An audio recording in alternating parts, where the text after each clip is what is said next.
There's a story I've never fully shared with anyone, a story that has silently resided in my heart for decades.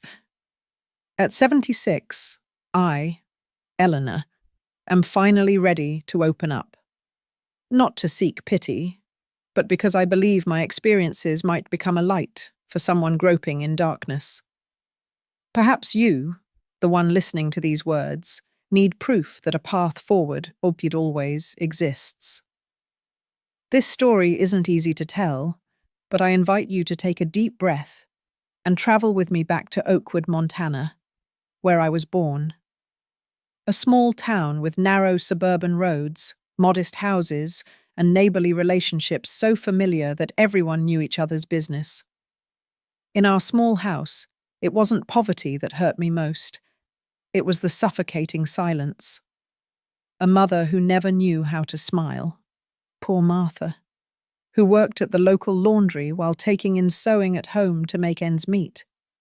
A father, Frank, who only opened his mouth when he wanted to give orders or complain about life. And a little girl who learned early how to become invisible to survive. That girl was me. From an early age, I understood that the world wasn't safe for children like me.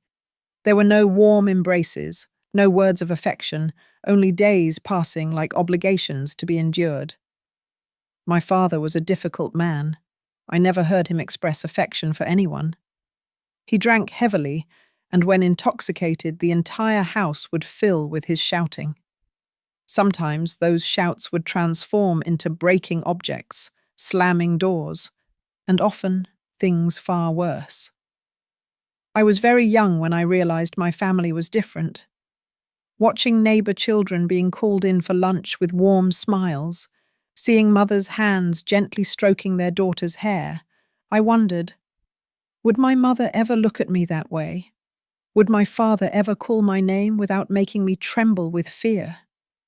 But that day never came. That night I learned that even the quietest dreams can be crushed by reality. My mother stayed. She never tried to escape again. And I began to understand that no one would come to save me, that no one would take me away from there. If I wanted to survive, I would have to learn to fight. But a girl so small doesn't know how to fight. So I did what I could. I learned to endure, and I endured for years. The little Eleanor became a girl who didn't cry, a girl who pretended not to feel, a girl who, even when everything hurt, looked in the mirror and promised herself, one day I'll leave. One day I'll be free. But that day was still far away. Before then, I would have to go through many things, things no child should go through, things that still make me tremble when I remember them. Life continued its course, and I remained in that house that was never a home. Each day was a silent battle, an endurance test. I knew exactly the sound of my father's footsteps when he came home drunk. I could identify by the smell in the air whether that night would be peaceful or if hell would return to settle within those walls. I learned to decipher my mother's looks, which always carried a mixture of sadness and fear. I saw when she wanted to protect me, but I also saw the helplessness in her eyes. She was a prisoner of that life, just like me. The difference was that I still had hope of escaping. The years passed and I grew up, but inside me the small, frightened girl continued to exist. I became a silent, introspective child. I was good at disappearing. If my father was in a bad mood, I would curl up in some corner of the house and become invisible. I learned not to make noise, not to draw attention, because drawing attention meant suffering. It was around the age of 8 that I realized something that would stay with me for the rest of my life. Silence is also a shield. When you don't speak, don't complain, don't cry, no one notices your pain. And when no one notices your pain, it remains yours alone. No one can use it against you. My mother, poor Martha, always seemed tired. Her eyes were always swollen, her face always marked by the weight of a life she never chose.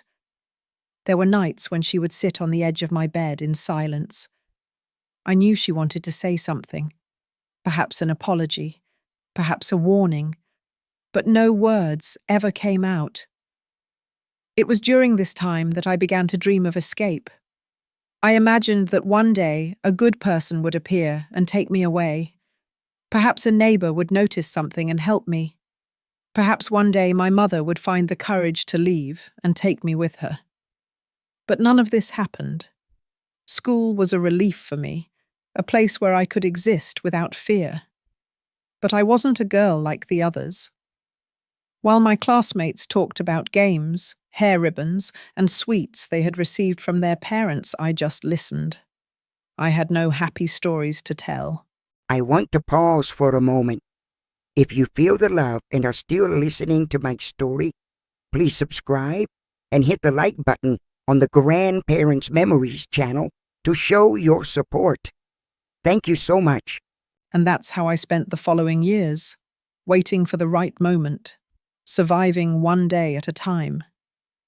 But life sometimes has its own plans. Because when I thought I had learned everything about pain, something happened that showed me I hadn't yet seen the worst. Life followed its course, slow and relentless. Each day in that house was a repetition of the previous one.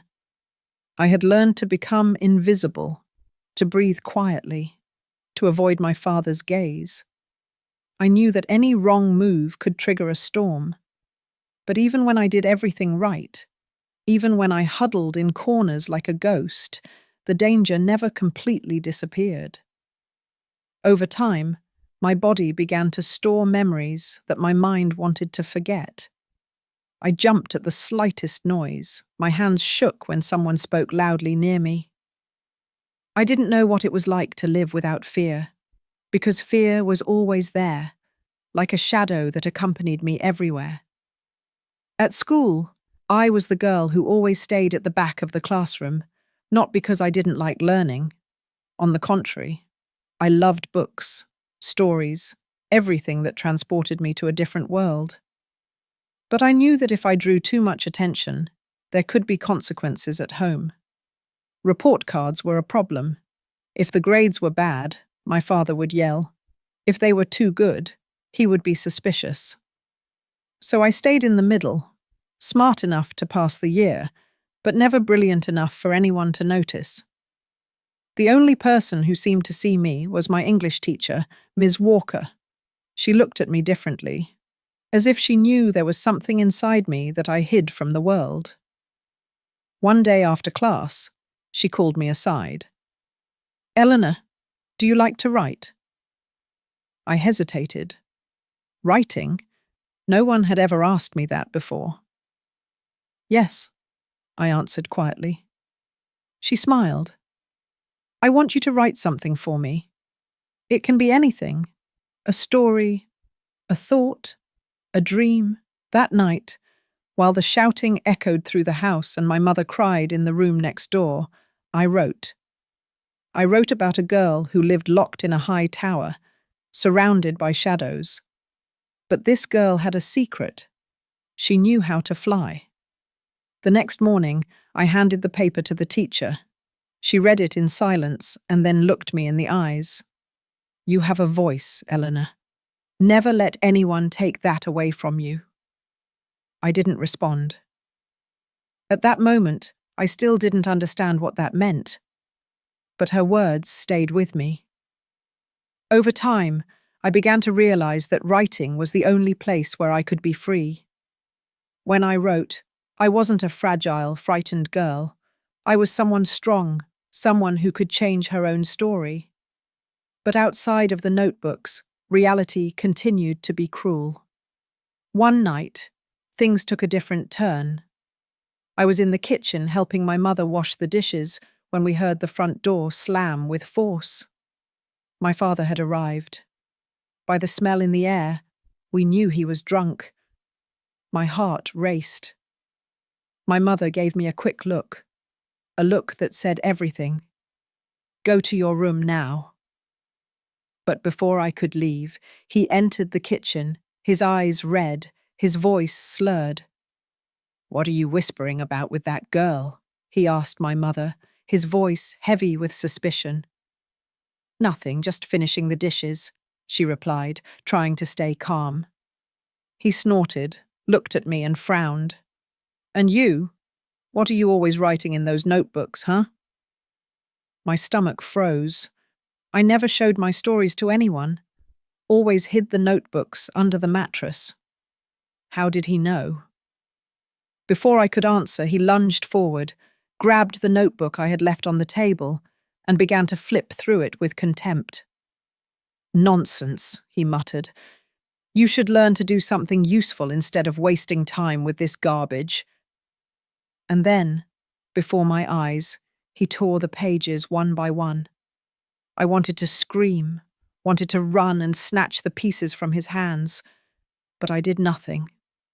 I just stood there, motionless, feeling a piece of me being destroyed along with those papers. My mother tried to intervene. "Please, don't do that." He turned to her with anger in his eyes. "Don't get involved."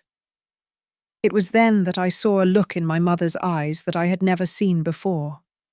It wasn't fear, it wasn't sadness, it was something different, something dangerous.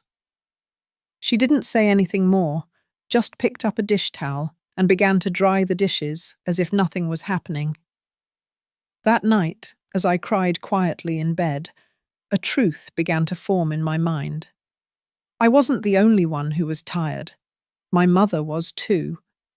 But what does a woman do when she can't take it anymore? When she realizes she's trapped with a man who will never change? I didn't know the answer then, but I would soon find out. And when it happened, it wasn't like in the movies. There were no emotional speeches, no dramatic goodbyes. It was something silent, quick, and irreversible. And that's how I spent the following years, waiting for the right moment, surviving one day at a time. But life sometimes has its own plans. Because when I thought I had learned everything about pain, something happened that showed me I hadn't yet seen the worst. Life followed its course, slow and relentless.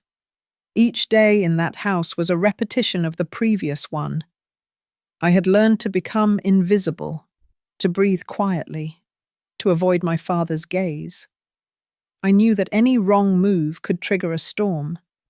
But even when I did everything right, even when I huddled in corners like a ghost, the danger never completely disappeared. Over time, my body began to store memories that my mind wanted to forget. I jumped at the slightest noise. My hands shook when someone spoke loudly near me. I didn't know what it was like to live without fear, because fear was always there, like a shadow that accompanied me everywhere. At school, I was the girl who always stayed at the back of the classroom, not because I didn't like learning. On the contrary, I loved books, stories, everything that transported me to a different world. But I knew that if I drew too much attention, there could be consequences at home. Report cards were a problem. If the grades were bad, my father would yell. If they were too good, he would be suspicious. So I stayed in the middle, smart enough to pass the year, but never brilliant enough for anyone to notice. The only person who seemed to see me was my English teacher, Ms. Walker. She looked at me differently, as if she knew there was something inside me that I hid from the world. One day after class, she called me aside. "Eleanor, do you like to write?" I hesitated. Writing? No one had ever asked me that before. "Yes," I answered quietly. She smiled. "I want you to write something for me. It can be anything, a story, a thought, a dream." That night, while the shouting echoed through the house and my mother cried in the room next door, I wrote. I wrote about a girl who lived locked in a high tower, surrounded by shadows. But this girl had a secret. She knew how to fly. The next morning, I handed the paper to the teacher. She read it in silence and then looked me in the eyes. "You have a voice, Eleanor. Never let anyone take that away from you." I didn't respond. At that moment, I still didn't understand what that meant, but her words stayed with me. Over time, I began to realize that writing was the only place where I could be free. When I wrote, I wasn't a fragile, frightened girl. I was someone strong, someone who could change her own story. But outside of the notebooks, reality continued to be cruel. One night, things took a different turn. I was in the kitchen helping my mother wash the dishes when we heard the front door slam with force. My father had arrived. By the smell in the air, we knew he was drunk. My heart raced. My mother gave me a quick look, a look that said everything. "Go to your room now." But before I could leave, he entered the kitchen, his eyes red, his voice slurred. "What are you whispering about with that girl?" he asked my mother, his voice heavy with suspicion. "Nothing, just finishing the dishes," she replied, trying to stay calm. He snorted, looked at me and frowned. "And you? What are you always writing in those notebooks, huh?" My stomach froze. I never showed my stories to anyone, always hid the notebooks under the mattress. How did he know? Before I could answer, he lunged forward, grabbed the notebook I had left on the table, and began to flip through it with contempt. "Nonsense," he muttered. "You should learn to do something useful instead of wasting time with this garbage." And then, before my eyes, he tore the pages one by one. I wanted to scream, wanted to run and snatch the pieces from his hands, but I did nothing. I just stood there, motionless, feeling a piece of me being destroyed along with those papers. My mother tried to intervene. "Please, don't do that." He turned to her with anger in his eyes. "Don't get involved." It was then that I saw a look in my mother's eyes that I had never seen before. It wasn't fear, it wasn't sadness, it was something different, something dangerous. She didn't say anything more, just picked up a dish towel and began to dry the dishes as if nothing was happening. That night, as I cried quietly in bed, a truth began to form in my mind. I wasn't the only one who was tired. My mother was too. But what does a woman do when she can't take it anymore? When she realizes she's trapped with a man who will never change? I didn't know the answer then, but I would soon find out. And when it happened, it wasn't like in the movies. There were no emotional speeches, no dramatic goodbyes. It was something silent, quick, and irreversible. The following days were different. Not because something had changed in the routine of that house. The cycle of fear and silence continued the same, but because something inside me had broken along with those torn pages. I had lost so much before, but never in such a cruel and definitive way. My stories were the only piece of the world that was mine, the only space where I could exist without fear, where no one could touch me. But now even that had been taken from me. My mother continued her routine as always, but I could see in her eyes that she too was trapped in a suffering that seemed to have no end. Her gaze was more distant, as if she were no longer there. I didn't understand at that time, but today I know she was slowly giving up, a little more each day. I wanted to believe there was something I could do, that perhaps if I were a better daughter, she might find a reason to change our reality. But deep down, I knew the problem was never her. The problem was him, and he wasn't going to change. It was then that something happened, something that changed everything. One afternoon, I was coming home from school earlier than usual. The sun was still high in the sky, and for the first time in a long time, I felt the wind on my face. With no rush to get home, I knew that at this hour my father would not yet have returned from the sawmill, and my mother would be busy with her chores. When I entered the house, I found the door ajar. That alone was unusual. My mother never left the door open, even during the day. As I pushed it open slowly, I saw something that made me freeze in place. My mother was sitting at the kitchen table, holding a small suitcase on her lap. Her eyes were fixed on the floor, and her hands were trembling slightly. My breath caught in my throat. I knew exactly what that meant. She was leaving. My heart raced. I wanted to run to her, ask what was happening, beg her to take me with her, but at the same time, something prevented me from moving. It was then that she raised her eyes to me. "Eleanor," her voice came out weak, as if each word weighed a ton. I remained silent, waiting for her to continue. "I can't anymore," she murmured. My chest tightened. "Then take me with you." She closed her eyes and sighed, and at that moment I realized that this idea had never crossed her mind. She wasn't running away to start over. She was running away to survive, and there was no room for me in that plan. The pain was immediate, a blow so strong it took my breath away. "I'll come back for you," she said, trying to force a smile. But I already knew. She wouldn't return. I could see in her look that this wasn't a true promise. I could feel that when she left through that door, I would be alone. And I was. She left that same afternoon, while I watched from the window, unable to run after her, unable to call out to her.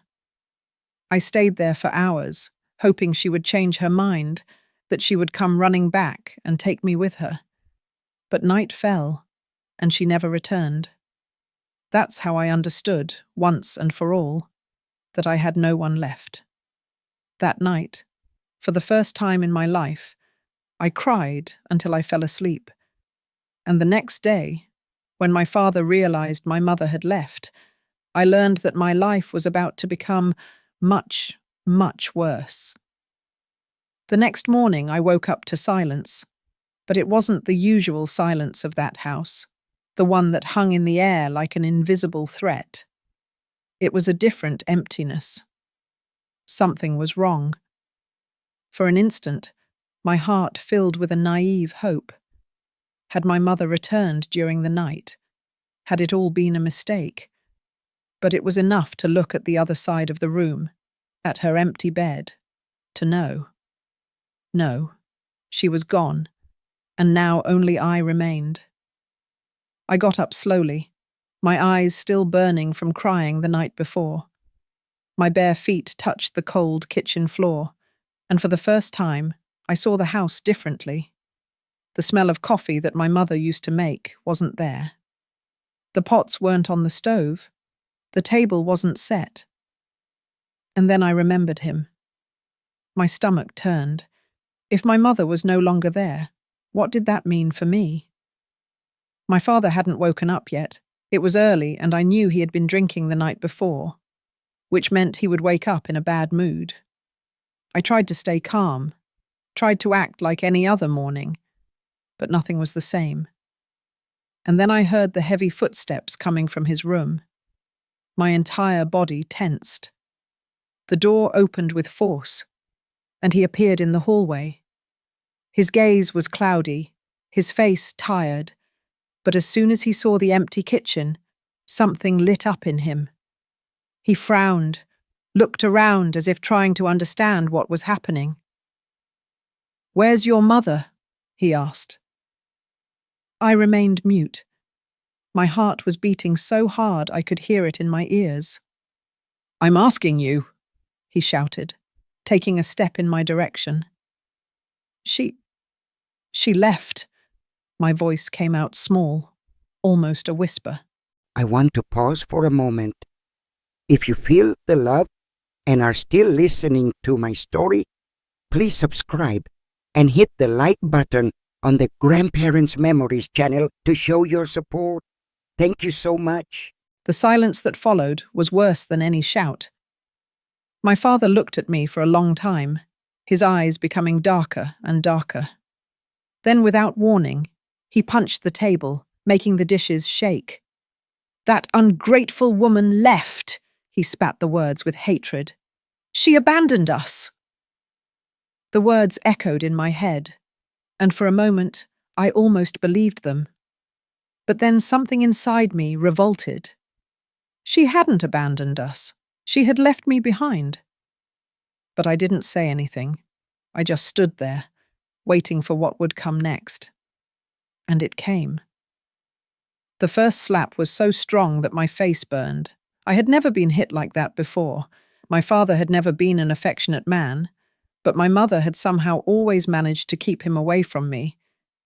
Now, without her, there was no more protection. I fell to the floor, tasting blood in my mouth. "Don't cry, Eleanor. Don't cry." I got up slowly, keeping my gaze down. I knew that if I looked directly at him, it would only make things worse. He muttered something and went to the front door, leaving without looking back. The door slammed shut, and I was left alone in the kitchen, feeling my face throbbing. It was the first of many, because after that day, my father became something even worse than before. He sank into drinking, into resentment, and began to take everything out on me.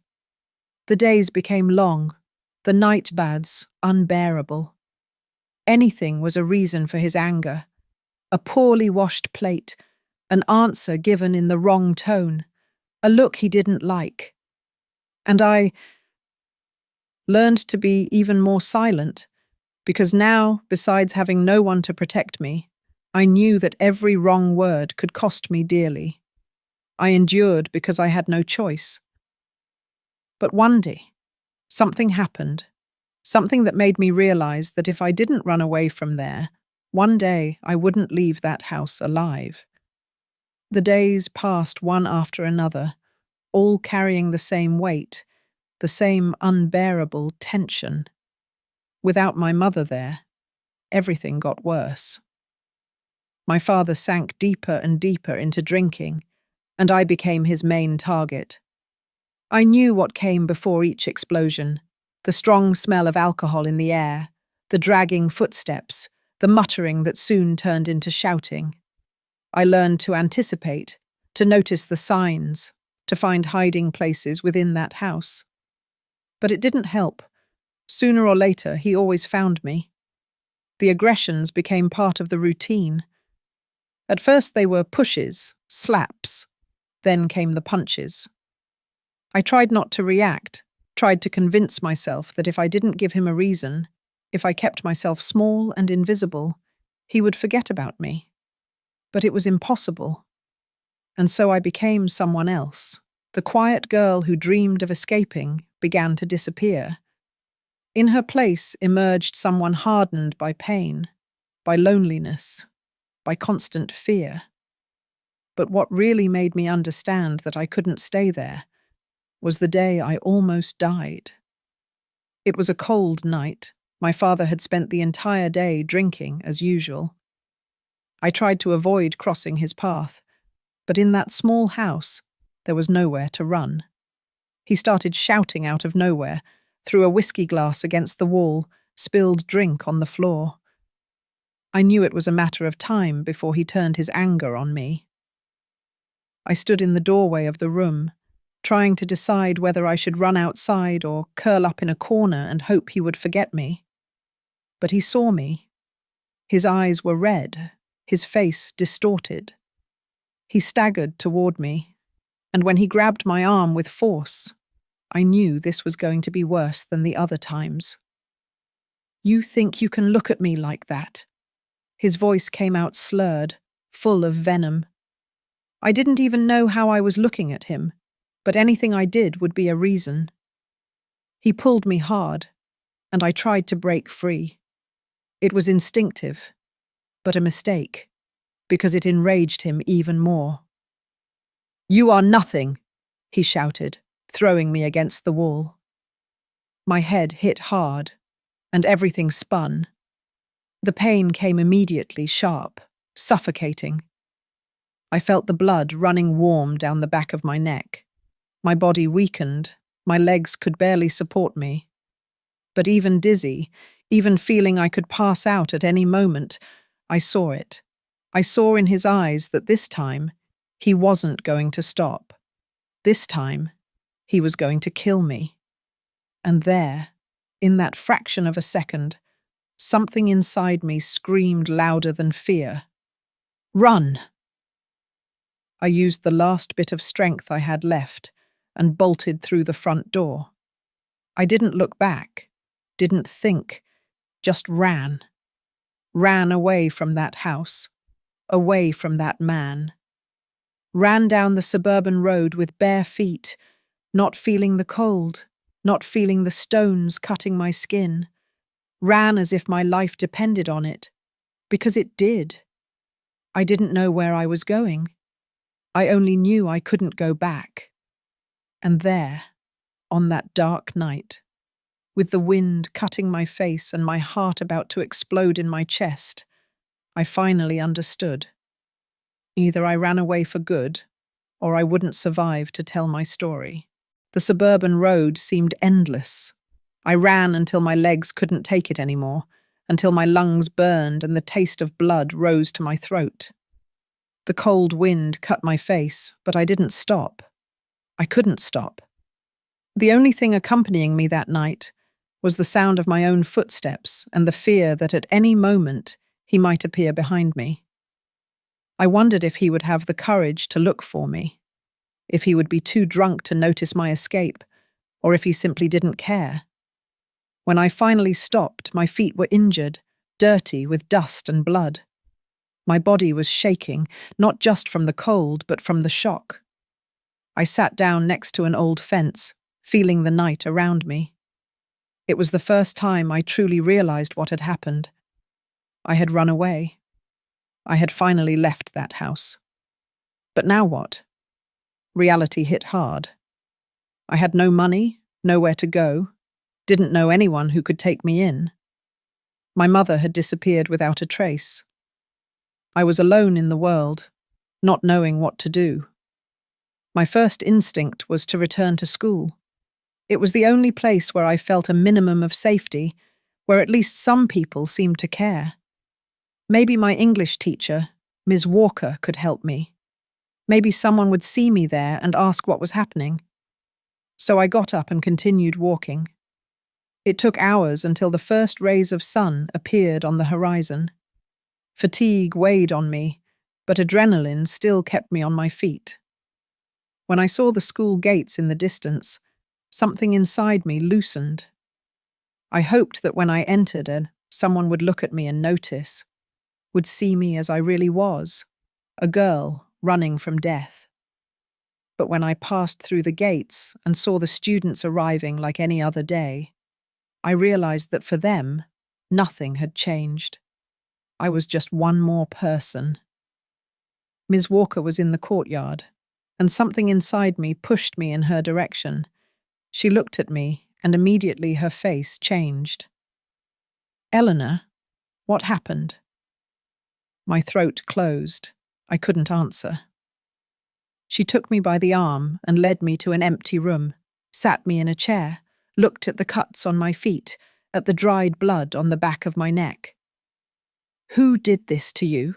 I wanted to answer, wanted to tell everything, but for so long I had learned not to speak, not to trust, that the words simply wouldn't come out. She didn't insist. "Wait here," she said. She left, and I remained there alone, feeling my body finally give in to fatigue. I should have been scared, but for the first time in a long time, I felt something different. Hope, perhaps. Just maybe my story wouldn't end there. I stayed in that room for what seemed like an eternity. The silence was different from what I knew. It wasn't that heavy silence of my house, full of fear and invisible threats. It was a silence of waiting, of uncertainty. My feet hurt, my head throbbed, and I could barely think straight. I only knew that I had made it this far and now needed to deal with what would come next. When the door opened, Ms. Walker returned, accompanied by a woman I had never seen before. She wore simple clothes, but had a firm and serious look. "Eleanor, this is Mrs. Thompson. She works for Child Protective Services," Ms. Walker said in a calm voice. Child Protective Services. I had heard of it, but never imagined that one day I would have anything to do with it. The woman approached slowly, like someone who knows they can't frighten more than life has already frightened. "Can you tell me what happened?" I looked at my teacher. She nodded, as if to say, "You can trust her." And then, for the first time in my life, I told everything. The words came out broken, low, full of pauses and hesitation, but they came out. I told about my father, about the shouting, about the fear that had accompanied me since I could remember, about the previous night, about how I was sure that if I hadn't run away, I might not even be alive that morning. Mrs. Thompson listened without interrupting, without judging.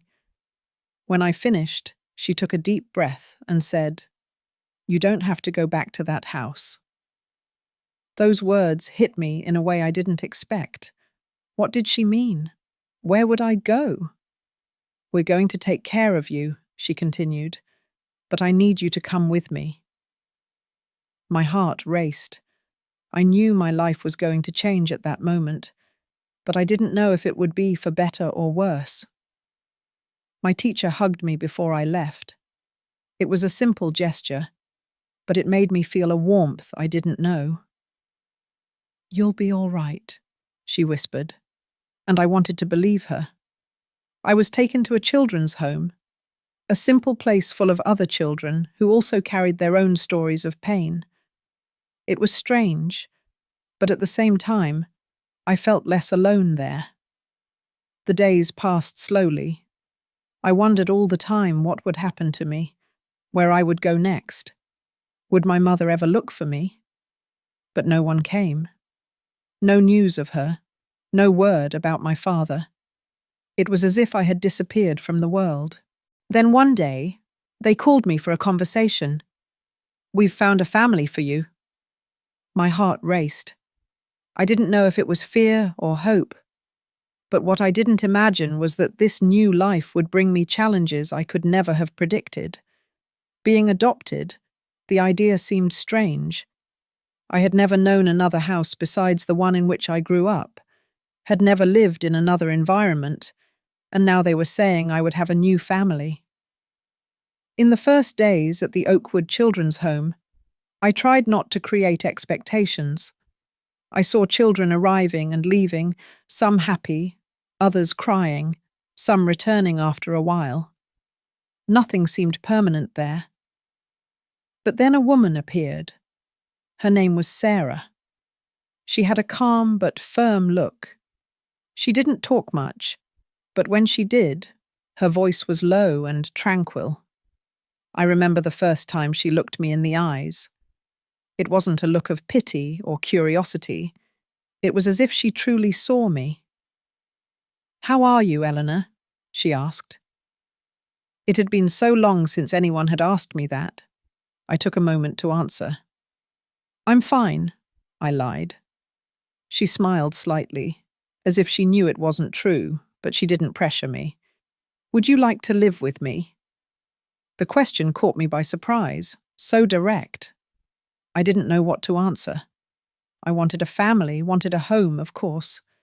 But trusting someone again, that was another story. In the end, I had no choice. A few days later, I packed my few things and was taken to Sarah's house. It was a simple but cozy house, so different from everything I knew. No shouting, no fear. But the fear was still inside me. In the first days, I barely spoke. My movements were calculated, my breathing silent. I expected that at any moment, Sarah would change, would show a dark side like my father did. But that never happened. She treated me with patience, without invading my space. She always asked if I wanted to eat, if I needed anything, but never forced me. One night, I woke up startled from a nightmare. The sensation of my father's slap still burned on my skin, even though he was no longer there. I got out of bed slowly, went to the kitchen to get a glass of water. That's when I saw Sarah sitting on the sofa, reading a book. She looked at me and smiled. "Can't sleep?" I shook my head. She closed the book and patted the space beside her on the sofa lightly. "Want to talk?" I hesitated. For so long I had learned that talking was dangerous. But that night, for the first time, I sat down beside her. I didn't tell everything. I still couldn't. But I talked a little about the children's home, about how I found it strange to be there, in a place where no one shouted at me. She listened, just listened, without interrupting, without asking uncomfortable questions. When I finished, she said just one thing. "You're safe now." Those words stayed in my head for days. I was safe. I wanted to believe that, but the truth was that the past was still with me, and I still had a long way to go. The days in Sarah's house passed slowly. Each morning seemed like a test, an attempt to understand if this was real or just a passing illusion. I woke up before the sun rose, a habit I carried from the times when I needed to avoid my father. My body still flinched at the slightest noise. My heart raced whenever someone spoke loudly near me. But in that house, everything was different. Sarah never raised her voice, never looked at me with anger. She treated me with patience, as if she understood that I needed time. Even so, trusting wasn't easy. In the first weeks, I ate quickly, as if I needed to finish before someone took my food away. Sarah noticed. "You don't need to rush, dear," she said one night while serving more chicken soup into my bowl. "Here, no one will take anything from you." I wanted to believe it, but years of fear don't disappear overnight. It was only after some time that I began to relax, small moments. An afternoon when we sat on the porch, just feeling the wind. An apple pie she made for no reason other than thinking I might like it. The way she folded my clothes carefully, as if each piece of fabric was precious. I had never been treated like this before. But as much as I tried to allow myself to feel safe, the nightmares continued. Every night, I dreamed I was back in that house. I saw my father looking at me, felt the pain of the blows, the sensation of having nowhere to run. I woke up gasping, sweating, my heart racing. At first, I hid this from Sarah. I didn't want to bother her. But she noticed. "You had a nightmare, didn't you?" she asked one morning when she saw me with deep dark circles under my eyes. I didn't want to answer, but I ended up nodding. She took a deep breath and sat down beside me. "The past doesn't disappear overnight, Eleanor, but it can't hurt you anymore." I lowered my eyes. "It feels like it still can." She was silent for a moment, then held my hand. "I can't erase what happened to you, but I can help you move forward." I want to pause for a moment. If you feel the love and are still listening to my story, please subscribe and hit the like button on the Grandparents Memories channel to show your support. Thank you so much. That stayed in my head for the rest of the day. Moving forward. What did it mean to move forward? I was in a new place, surrounded by a person who treated me well, but I still felt part of me was stuck in the past. And then something happened that changed everything. One afternoon, while we were cleaning the house, I found a cardboard box at the back of the closet. Inside was a photo album. When I opened it, I saw images of children I didn't recognize. Sarah appeared behind me and sighed when she saw what I was holding. "Those are my children of the heart," she said with a sad smile. I frowned. "Your children?" She sat down beside me and took the album. "I never had biological children, but I've cared for many children before you." I turned the pages and saw different faces. Some photos were old, others more recent. "Where are they now?" I asked. Sarah ran her fingers over one of the photos, as if caressing someone's face. "They grew up, went on with their lives. Some come back to visit, others don't." She smiled, but her eyes were full of longing. Each one of them took a little piece of my heart with them. I looked at the photos again, trying to imagine what my life would be like from then on. Would I be just one more among those children? Would I stay there for a while and then leave? "Do you think one day I'll be able to move forward too?" I asked quietly. She placed her hand over mine. "I know you will." I wanted to believe those words, but there was still something inside me that kept me tied to the past. And to truly move forward, I knew I would need to face it once and for all. The days turned into weeks.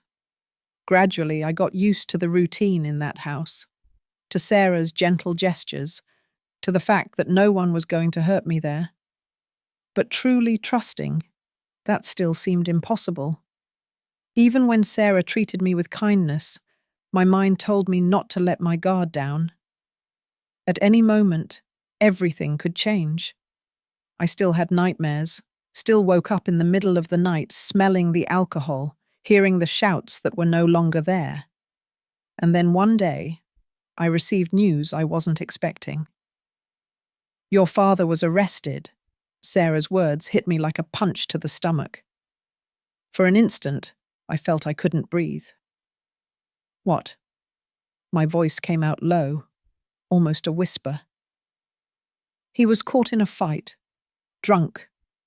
The police discovered the complaints against him." I remained silent. My heart was beating fast. I should feel relief, right? But what came first was fear. "Does he know where I am?" I asked. Sarah held my hand. "No, and he will never get near you again." But the wounded part inside me couldn't believe so easily. I had spent my entire life running from him, and now they were telling me I was free. It was hard to accept. In the days that followed, my mind wouldn't stop. I wondered if my mother knew, if she was still alive, if she worried about me. And then a question began to grow inside me. What if I looked for her? I didn't know if I was ready, but I felt that to move forward I needed answers. So I decided I would go after her, and this time I wouldn't run away. I would face my past head on. I couldn't stop thinking about my mother. Did she know my father had been arrested? Did she think about me? Had she somehow also tried to move forward? I needed to know. With Sarah's help, we began to search. It was a long process, full of uncertainties, but one day we received news. My mother was alive and living in a town not too far from there. Looking back at the journey I've traveled, I realize that every challenge I've faced has brought me to this moment. Yes, I endured suffering. Yes, I confronted experiences that no child should ever have to bear. But I persevered. And today, after all these years, I understand that my story isn't merely about pain. It's about resilience, about fresh starts, and most importantly, about never surrendering hope. And that is my story. A narrative of suffering, of fear, but equally one of strength and new beginnings. If you've listened this far, I'm truly grateful to you. Honestly, revisiting all these memories isn't always easy, but if my story can help someone else find their way, then sharing it has been completely worthwhile. Oh, thank you all so much for listening to my story until this moment. I hope that what I shared today is not just a sad story, but also a source of motivation, a reminder that no matter how tough life gets, there is always light at the end of the road. Remember, strength lies within you, and hope is a flame that should never be extinguished. To continue spreading meaningful stories like this, please support the Grandparents Memories channel by subscribing, liking this video, and sharing it with your loved ones. I sincerely thank the founder of Grandparents Memories for giving me the opportunity to share my story. And don't forget to stay tuned for more touching stories on Grandparents Memories. Thank you, and see you again.